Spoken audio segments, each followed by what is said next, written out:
प्रपश्यामि मम अनुद्यात प्रपश्यामि मम अनुद्यात यत् शोकमुक्षणम् इन्द्रियाणाम् यच्छोकमुक्षणमिन्द्रियाणाम् अवाप्ये भूमौ सपत्न्यारितम् अवाप्य भूमो सपत्ननिजम् राज्यं सुराणामपि चाधिपत्यम् राज्यं सुराणामपि चाधिपत्यम् न हि प्रपश्यामि मम अनुद्यात न हि प्रपश्यामि मम अनुद्यात न हि प्रपश्यामि मम अपनुद्यात न हि प्रपश्यामि मम अपनुद्यात यत् शोकमुक्षणम् इन्द्रियाणाम् यच्छोकमुक्षणम् इन्द्रियाणाम् अवाप्ये भूमौ सपत्न्यमृद्धम् अवाप्य भूमो सपत्नमृद्धम्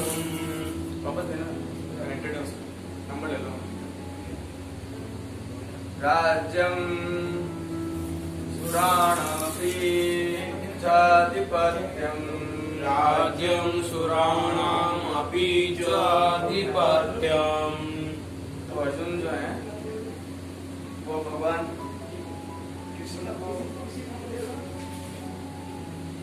कृष्ण को अपना प्रॉब्लम बता रहे हैं, है ना? क्या कह रहे हैं? अर्जुन कह रहे हैं मुझे ऐसा कोई साधन नहीं दिखता जो मेरी इंद्रियों को सुखाने वाले इस शोक को दूर कर सके। स्वर्ग पर देवताओं के अधिपति की तरह इसे धन धान्य संपन्न सारी पृथ्वी पर निष्कंटक राज्य प्राप्त करके भी मैं इस शोक को दूर नहीं कर सकूंगा। तात्पर्य तो तात्पर्य के साथ में हम लोग डिस्कस करते जाएंगे प्रभुपाद जी में क्या समझाना चाहते हैं। यद्यपि अर्जुन धर्म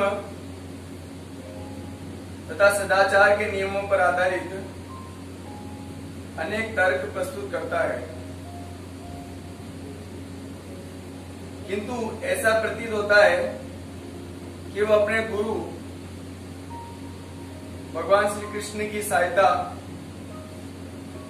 के बिना अपनी समस्या को हल नहीं कर पा रहा है।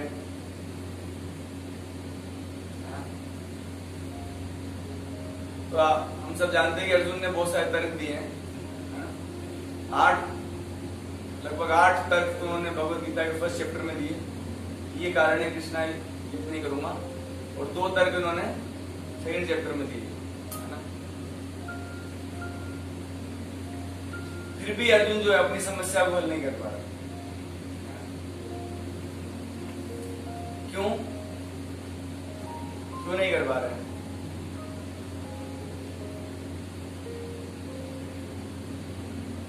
श्रील प्रभुपाद जी इसका बहुत सुंदर उदाहरण देते हैं कि जैसे अगर कोई व्यक्ति बंधा हुआ हो, जिसके हाथ बंधे हो, है ना? एक कमरे के अंदर 10 व्यक्ति हैं, उन 10 के हाथ बंधे हुए हैं। तो जब हाथ बंधे होते हैं तब वो 10 एक दूसरे की मदद नहीं कर सकते। तब क्या हो कि कोई भी एक व्यक्ति आए बाहर से जिसके हाथ बंधे ना हो, वो सिर्फ मात्र एक व्यक्ति का हाथ खोल दे और चल जाए। दूसरे कमरे में लोग बंधे हुए, वहां पर हाथ खोले। फिर तीसरे कमरे में 10 बंधे हुए, उनके सबके अलग अलग हाथ खोल के फिर दूसरी बिल्डिंग में जाए। तो जब एक का हाथ खोल दिया तो वो एक बाकी 9 के हाथ खोल देगा। वो 9 की जरूरत नहीं है, सिर्फ किसी एक जने के हाथ खोल दे, है ना? फिर वो भी चल जाए। अब मुक्त हो गया ना वो। तो जो मुक्त हो जाता है वो दूसरों की सहायता कर सकता है।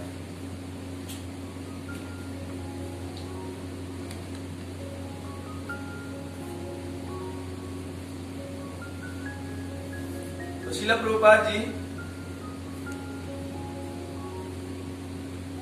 इस बात को समझाते हैं कहां पर, जहां भगवान ने कहा कि मेरी माया से मेरे बिना छूट नहीं सकता, मेरी माया से मेरी सहायता के बिना छूट नहीं सकता, लेकिन इनको छूटना चाहे तो छूटेगा। ये तो माया तो अच्छी लगती है, लेकिन भगवान कृष्ण भगवद गीता में समझाते हैं कि हम सभी प्रकृति के 3 गुणों को क्या कर रहे हैं, भोग कर रहे हैं, सभी लोग, है ना, सभी लोग क्या कर रहे हैं, प्रकृति के 3 गुणों को भोग कर रहे हैं। वो फंसे हुए नहीं है, उनको नहीं फील होता, बल्कि वो तो एंजॉय कर रहे हैं प्रकृति को। कहां पर कहते हैं भगवान इस बात को भगवद गीता में? दीपक अध्याय 13 और श्लोक संख्या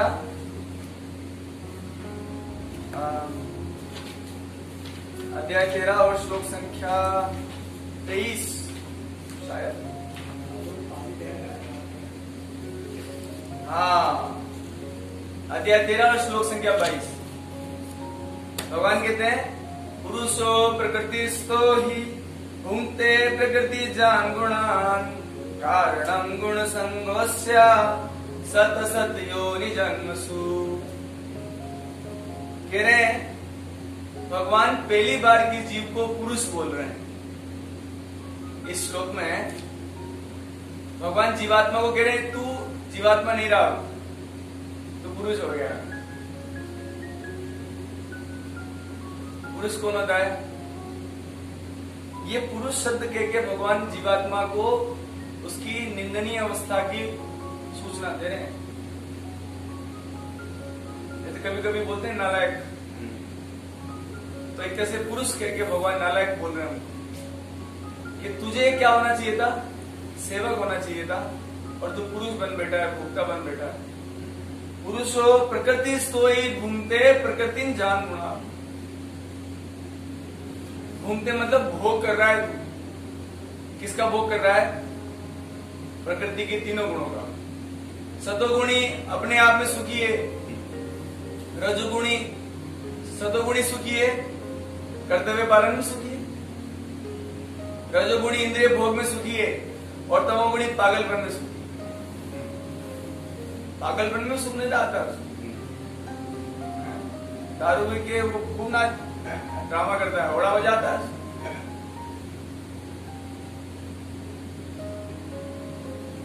तो समस्या ये है कि हम प्रकृति को छोड़ना ही नहीं चाह रहे। समस्या ये, प्रकृति को एंजॉय कर रहे हैं। अब जो एंजॉय कर रहा है वो क्यों छोड़ेगा भाई? लोग बोले भक्ति क्यों नहीं कर रहा है भाई? माया मुझे माया प्रदान करती है। माया प्रदान थोड़ी करती, तू माया को यूज कर रहा है यार, वो कर रहा है मजे से। हर व्यक्ति कर रहा है वो। सतोगुणी भी भोग कर रहा है, अपने कर्तव्य में बड़ा सुखी रहता है। रजोगुणी अपनी इंद्रियों को तृप्त कर रहा है भरपूर। उसको पता है क्या नहीं, उसको पता ही चलता ही नहीं, क्योंकि वो तो अपने आप, वो तो रजोगुणी है ना। और भगवान गीता में कहते हैं प्रकृति की रमणानि गुणे कर्माणि सर्वश। भैया रजोगुण में है तो रजोगुण में तू रहेगा तो रजोगुणी सुख भोगेगा। लेकिन भगवान इसको सुख नहीं मानते। एक्चुअली श्रील प्रभुपाद जी एक तात्पर्य में लिखते हैं एक जगह कि इस संसार का निर्माण क्यों किया गया। इस भौतिक संसार का निर्माण किया गया बद्ध जीवों की कामपूर्ण रुचियों को संतुष्ट करने के लिए। बद्ध जीवों की कामपूर्ण रुचियों को तृप्त करने के लिए। तो फिर हम कब निकलेंगे पूरी संसार से? कब हमारा उद्धार होगा? प्रभुपाद जी समझाते हैं वहां पर कब होगा उद्धार? जब तू काम को भोग कर ऊब जाएगा, सतोगुण को भोग लेगा, रजोगुण को भोग लेगा, तमोगुण को जब भोग लेगा अच्छी तरह से, पूर्ण मात्रा में, तब तू सोचेगा यार कुछ गड़बड़ है। तब उस स्थिति में जब उब जाएगा तू इन भोगों से, उबना समझते हैं ना, उबना मतलब परेशान हो जाना, जैसे मोबाइल से भी परेशान हो गए फेंक देते हैं एक बार, फिर आवाज तो भोग करेंगे मोबाइल को। We are actually enjoying the mobile, हम सेवा नहीं कर रहे हैं उससे, we are using for my satisfaction. तो ये भोग कहलाता है और सेवा इसकी जस्ट उल्टी है। तब वहां गुरुपाल समझाते हैं कि जब उब जाएगा जीवात्मा भौतिक भोगों से, तब सच्चे सुख के लिए इच्छा करेगा, और इस दिन का भगवान वेट कर रहे हो कि हमारे हृदय में बैठे रहते हैं। बस सिर्फ इसी दिन का वेट करके भगवान हमारे हृदय में बैठे, नहीं तो कब के चले जाते। इस नालायक का कुछ नहीं हो सकता।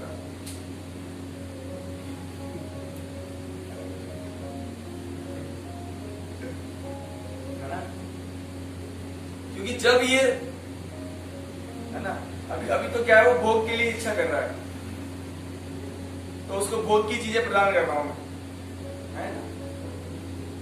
उपदृष्टा अनुमंता भर्ता भोक्ता महेश्वर परमात्मा चापि युक्तो देहि अस्मिन् पुरुषा परा, कि मैं देख रहा हूं क्या चाहता है, भोग चाहता है, भोग देता हूं, अनुमंता अनुमति देता हूं, क्योंकि मैं जो महेश्वर हृदय में परमात्मा रूप में वास करता हूं। तो जीवात्मा कभी भी प्रकृति के 3 गुणों में फंसा हुआ अपनी खुद की सहायता नहीं कर सकता। He should the help, he want the help from a person who is not प्रकृति बद्ध, जो प्रकृति के 3 गुणों का एंजॉय नहीं कर रहा है। अब क्योंकि जो प्रकृति के 3 गुणों के बाहर आ गया है ना, वो जीवात्मा भी सुख भोग रहा है, क्योंकि आत्मा तो सुख के बिना रह नहीं सकता ना।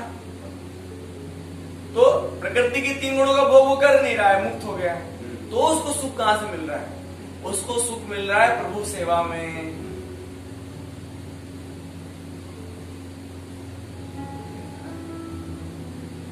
उसको सुख मिल रहा है। तो यहां पर ये बात बोल रहे हैं प्रभुपाद जी कि भगवान गुरु की सहायता के बिना, भगवान श्री कृष्ण अभी गुरु बन गए अर्जुन के, और धोएंगे बुरी तरह उसको, एक एक तरफ को उड़ाएंगे भगवान। ये तू बड़ा समझदार समझता है अपने आप, लेकिन तू है नहीं। आगे प्रभुपाद जी लिखते हैं, वो समझ गया था कि उसका तथाकथित ज्ञान, सो कॉल्ड नॉलेज, उसकी उन समस्याओं को दूर करने व्यर्थ है जो उसके सारे अस्तित्व को सुखाए दे रही थी।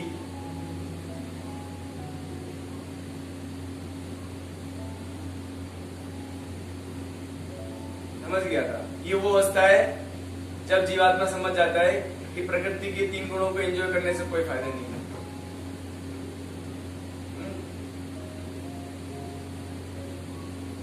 समझ गया अर्जुन कि उसका जो सो कॉल्ड नॉलेज, वो नॉलेज नहीं है, वो एक्चुअली इसमें प्रभाव लेंगे तथाकथित ज्ञान। तो इसको मैं बोलूंगा तथाकथित ज्ञान नहीं, तथाकथित ज्ञान इज इक्वल टू अज्ञान।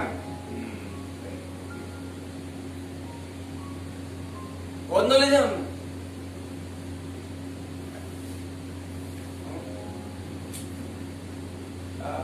तीनों ठाकुर कहते हैं कि जड़ विद्या जो है ना, ये भगवान की भक्ति से हमें दूर की हुई है। अनपढ़ होते ना तो इतना पागलपन नहीं होता हमारे पास। अनपढ़ ज्यादा समझता, अनपढ़ होते ना हम लोग तो इतना पागलपन सवाल नहीं होता, क्योंकि तो अनपढ़ होते किसी काम करें तो भक्ति करते हैं। ये बात अभी तो मैं इंजीनियर हूं, अब इंजीनियर होगा तो नौकरी करूंगा कम से कम 5-6 लाख पैकेज की, उसके बिना तो भक्ति करूंगा ही नहीं। So that is so-called knowledge is actually not knowledge, that is ignorance, अज्ञानता। और वो अर्जुन समझ गया था कि वो अज्ञान में है, इसलिए अपनी प्रॉब्लम को भगवान को शेयर कर रहा है। So when we understand actually, then when we actually understand that we are not knowledgeable person, we are the foolish number one, then we take shelter, we want help, and at that time Krishna in the heart will start to help you. उस समय भगवान जो आपके हृदय में बैठे हुए हैं वो उत्सुक हो जाते हैं, आप बेटा अब तो कुछ पूछेगा मुझसे। लाखों करोड़ों साल से इसके साथ में कुछ कभी कभी सोचता नहीं कि इसको सच्चा सुख किसमें मिलेगा, और इसी कारण से हमारा सारा समस्या है। एक्चुअली दुखी सभी हैं, लेकिन आत्मा को श्रील प्रभुपाद ये भी समझाते हैं, है ना, 3.36 के तात्पर्य में क्या समझाते हैं कि आत्मा को ना भौतिक भोग की आदत पड़ जाती है।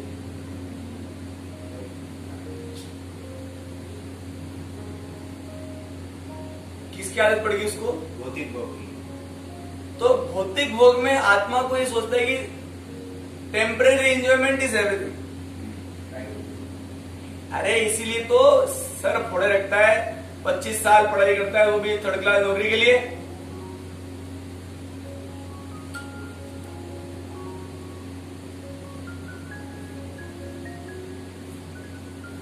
और क्या कहलाएगा? नौकर।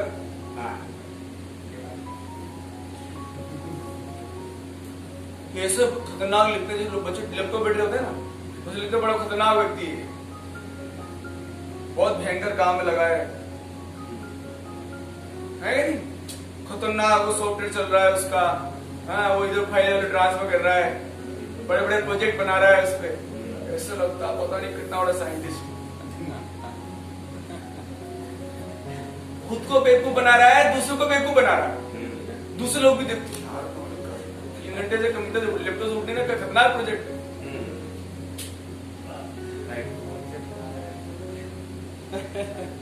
चिपके रहता है, लिंक नहीं चलाते।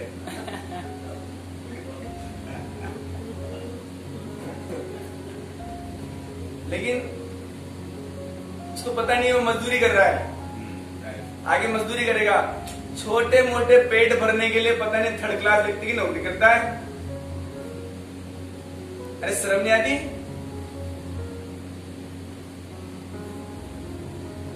एक घटिया आदमी क्या नौकरी कर रहा है,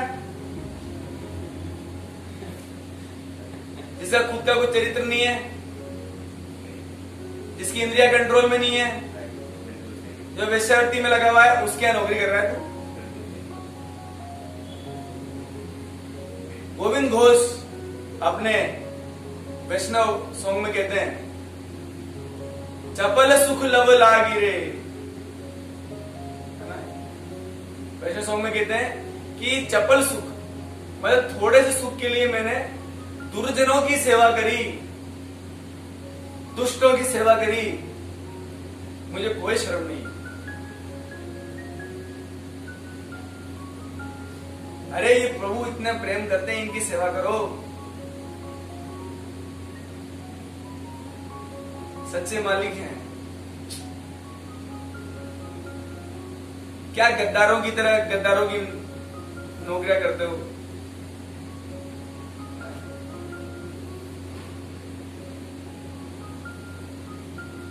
So that knowledge is not knowledge.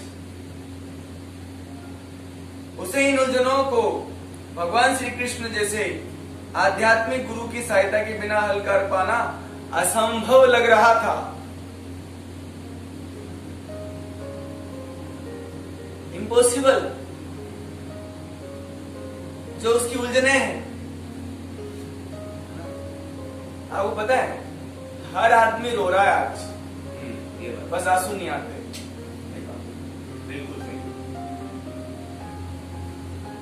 मैं भक्तों की बात नहीं कर रहा, हर व्यक्ति सिर्फ रो रहा है। उस रोने को छुपाने के लिए मोबाइल की चिपका रहता है। वो जो दुख है ना उसका, उसको छुपाने के लिए मोबाइल की सहायता लेता है, उसमें यूट्यूब चला लेता है, तो दुख ऐसा सोचता है कि मैं दुख खत्म हो गया मेरा। कभी मूवी देख लेता है, कभी कॉमेडी सर्कस देख लेता है, कभी गेम खेल लेता है, कभी व्हाट्सएप चला लेता है। ये इससे करने से दुख खत्म नहीं होता, अंदर से दुखी है बदमाश, अंदर से दुखी है और दिखाता बड़ा सुखी। बड़े बड़े मोबाइल को लेके घूम रहा है, बड़े बड़े मोबाइल को लेके घूमता है, बड़ी बड़ी कारों में घूमता है, बड़े बड़े बंगले बना लेता है, दिखाता है लोगों को बड़ा सुखी है, और दारू पीता हुआ मिलता है कहीं पे दुख को छुपाने के लिए। बट अर्जुन ऐसा व्यक्ति नहीं। अर्जुन को पता है मेरा ये थर्ड क्लास जो नॉलेज है जिसके कारण लोग सुखी अपने आप को मानते हैं। अर्जुन क्या बोल रहा है, सोच रहे हो आप? बोल रहा है कि तीनों दुनिया का राज्य मिल जाए, निष्कंटक राज्य। निष्कंटक राज्य मतलब पूरे वर्ल्ड का कोई प्रतिनिधि नहीं है, कोई प्रतिद्वंदी नहीं है उसका। वर्ल्ड नंबर 1 पर्सन बनकर भी वो सोच रहा है कृष्णा में अपनी प्रॉब्लम को सोल्व नहीं कर सकता। That shows, it shows that the soul is only satisfied by service attitude. He cannot be satisfied by any type of bhog, any type of enjoyment. Arjuna is thinking like that. How first class person he is. बोला मैं अपनी problem राज्य मिल जाए यार, तो हम तो third class नौकरी के चक्कर में, छोटे मोटे बिजनेस के चक्कर में पागल होते रहते हैं। क्या बोल रहा है अर्जुन इस श्लोक में? बोल रहा है कि पूरा वर्ल्ड का मालिक बन जाऊं, तब भी अर्जुन कृष्णा मैं अपने दुख को खत्म नहीं कर सकता।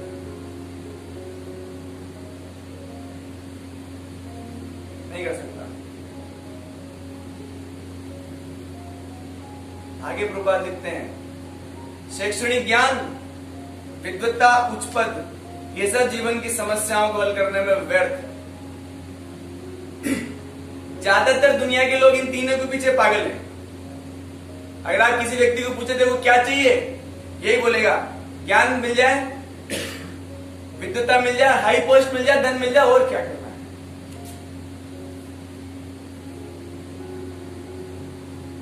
हाँ?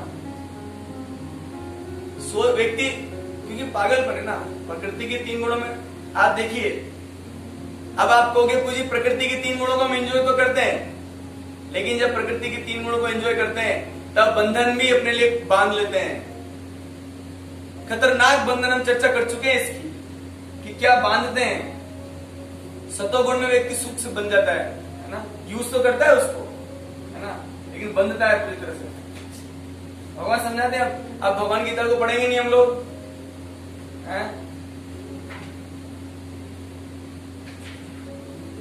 कैसे बंधता है वो। रजोगुण से लोभ उत्पन्न होता है, थोड़ा मिला पागल हो गया, 1 करोड़ मिला 2 करोड़ चाहिए, अरे तू पागल है क्या? सच में पागल है बेचारा, दया नहीं चाहिए इस लोगों। रजोगुण से लोभ उत्पन्न होता है ना, तमोगुण से पागलपन उत्पन्न होता है, मोह उत्पन्न होता है। तो भगवान बता रहे हैं, हाँ, भगवत गीता के अध्याय 14 श्लोक नंबर 12 में जब रजोगुण बढ़ता है तब क्या होता है, ये हम सोचे। हमारे पता है पागलपन क्या? भगवान ने तो बहुत बोला गीता में, प्रकृति क्रियमाणानि गुणे कर्माणि सर्वस्व। सारे प्रकृति के गुण कराते हैं, फिर भी विमूढ़ आत्मा कर्ताम इति मन्यते। जो मूर्ख आदमी है वो ये सोचता है आई एम द डूअर, और इस पागलपन में खो रहता है जिंदगी भर और कुछ सुख नहीं मिलता उसको।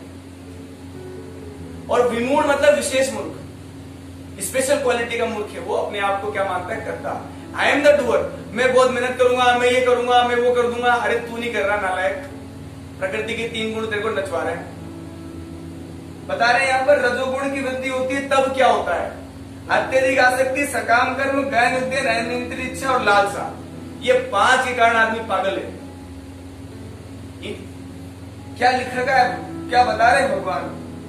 अत्यधिक आसक्ति, और आसक्ति what is the result of asakti? Dukh. Everyone knows. The result of attachment gives you only dukh. Everyone knows. सकाम कर्म, कामनाओं के पीछे कर्म में लग जाता है और कामना कभी पूर्ण नहीं होती तो दुख। गहन उद्यम, रजोगुणी व्यक्ति दिन में अगर उसको बस मिले 24 घंटे की जगह 28 घंटे काम कर ले, अगर उसका शरीर काम दे ना, इतना स्ट्रॉन्ग, उसको रोटी खाने को टाइम नहीं है, हाँ, ऐसा पागल है वो। पागल नहीं है प्रकृति, क्योंकि रजोगुण को भोग करना चाहता है और रजोगुण भोग देता है और फिर ऐसे बांधता है, भोग करने देता है। जो हाँ करो, इंद्रियों को तृप्त कर देता है और इंद्रियों को तृप्त करके रजोगुण क्या करता है? 5 रस्सियां फेंकता है। आसक्ति, सकाम कर्म, गहन उद्यम, अनियंत्रित इच्छा, लालसा। हम सोचते हैं हम कर रहे हैं, अरे तुम क्या करोगे, तुम तो हो ही क्या, बद्ध जीवात्मा तो कर क्या सकता है, औकात क्या है, तू कुछ करेगा, मैं ये कर दूंगा, वो कर देगा, मूर्ख कहीं का। भगवान ने बोला है तेरे बारे में गीता में, पढ़ तू उसको।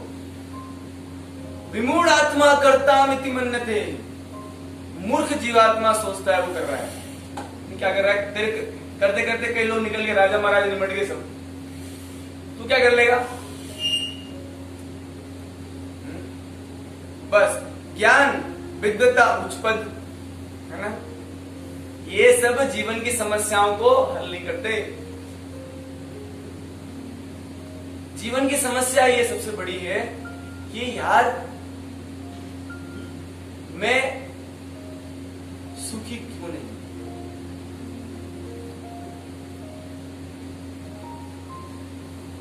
मैं संकट में क्यों हूं, मैं तो सुख चाहता हूं, मुझे सुख मिलता नहीं है, मैं मरना नहीं चाहता, मैं मर रहा हूं, मैं बुढ़ापा नहीं चाहता, मेरे को बुढ़ापा हो रहा है, मैं बीमारियां नहीं चाहता, मैं बीमार हो रहा हूं। आप बताइए, 3 प्रॉब्लम जो है आपके नॉलेज से, आपकी हाई डिग्री से, आपकी हाईएस्ट पोजीशन से खत्म हो जाएगी? नहीं होती,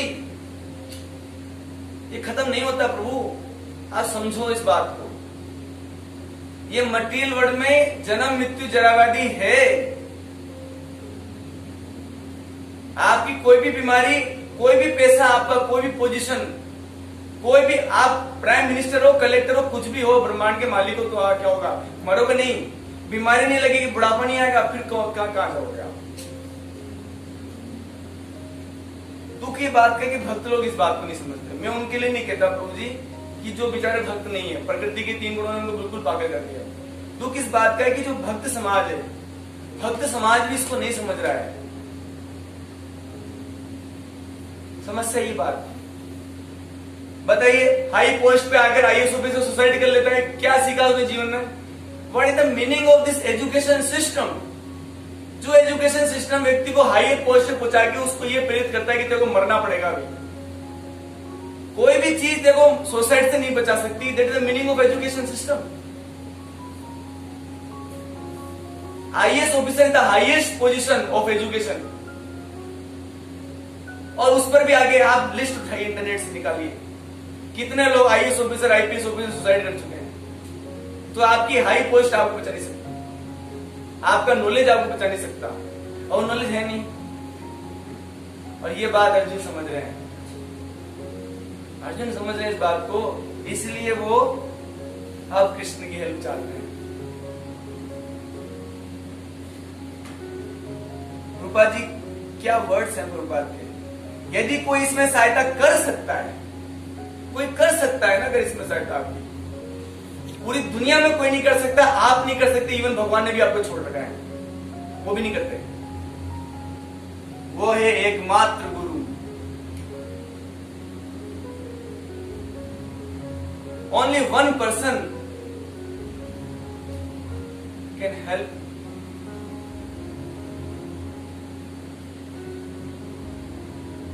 the guru and his representative. But the problem is there, we don't want help. We don't want help. अतः निष्कर्ष से निकलता है, अब रूपाई समझाएंगे कि गुरु कौन है। जब ये समझ में आ गया कि जीवन की सारी प्रॉब्लम्स का सॉल्यूशन सिर्फ गुरु दे सकता है ना, तब गुरु कौन है? Who is the spiritual master? जो सेफ्रॉन कपड़ा पहन लिया, जो शिखा है जिसकी बहुत बड़ी, जिसके फॉलोअर है बहुत सारे, वो गुरु है? नो। पाजी बता रहे हैं गुरु जो 100% कृष्ण भावना भावित होता है वही एकमात्र प्रमाणिक गुरु है, और वो जीवन की समस्याओं को हल कर सकता है। भगवान चैतन्य ने कहा है कि जो कृष्ण भावनामृत के विज्ञान में दक्ष हो, कृष्ण तत्ववेता हो, चाहे वो जिस भी जाति का हो, वही वास्तविक गुरु है। कीवा विप्र कीवा न्यासी शूद्र के न है, यही कृष्ण तत्ववेता सही गुरु है।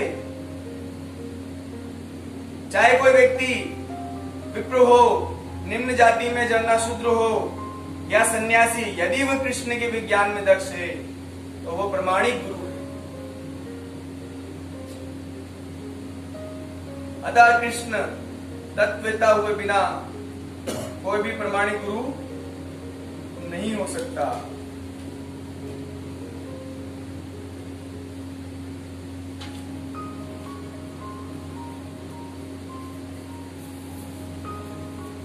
What is the problem? This conditioned soul. You don't want help. वो अपने प्रिंसिपल से कन्विंस है।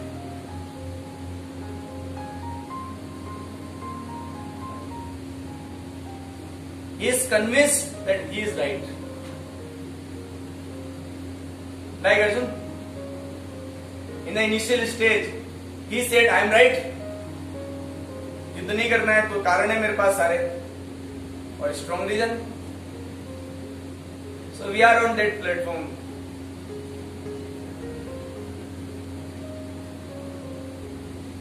हम कृष्ण की बात से कन्विंस नहीं है, हम गुरु की बात से कन्विंस नहीं है, हम अपना जो ये भूसा भरा जो दिमाग है ना, या जो दूसरे भूसे वाले जो दिमाग है, उनसे कन्विंस है।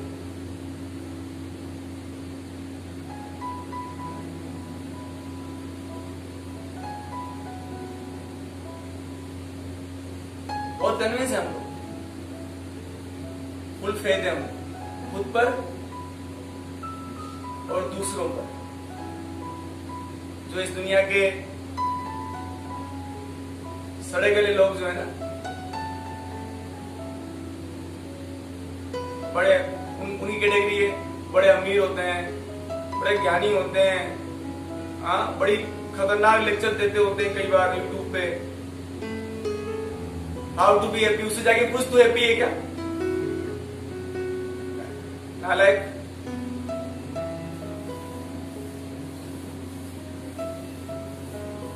Only and only one person can be fully happy, one who is a proper service attitude in Krishna consciousness. Otherwise no one can be.